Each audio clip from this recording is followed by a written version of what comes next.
2026 தேர்தலில் யார் வெற்றி பெறுவாங்க? என்னோட ஒப்பீனியன் என்னன்னா 2026 எம்.கே. ஸ்டாலின் தான் வெற்றி பெறுவார்.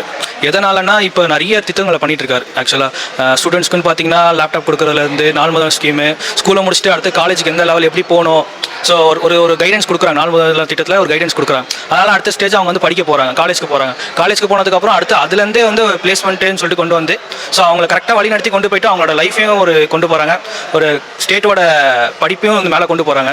ஸோ இந்தியாவிலே பார்த்தீங்கன்னா ஒரு டாப் 3ல நம்ம இருக்கோம், எஜுகேஷனில் இருக்கோம்.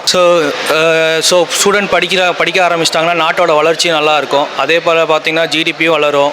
ஸோ கண்ட்ரியோட வளர்ச்சி நல்லாயிருக்கும். தமிழ்நாடு வளர்ந்தால் இந்தியாவுக்கும் நல்லது. இப்போ ஆல்மோஸ்ட் வந்து இப்போ 16% எங்கேயோ இருந்த ஜிடிபி 1 டிஜிட்டில் இந்த டிஜிபி இப்போ 16% வந்திருக்கு. இப்போ அடுத்த லெவல் போக போக போக போக அதுக்கு அடுத்த டைம் அவரே ஆட்சிக்கு வந்தால் ஒரு 50, இப்போ 16 இருக்குது, அடுத்த ஒரு 45 அந்த மாதிரி வரும். அதனால் வந்து ஸ்டூடெண்ட்டும் வந்து என்னென்னா டிஎம்கே தான் வரணும்னு நினைக்கிறாங்க.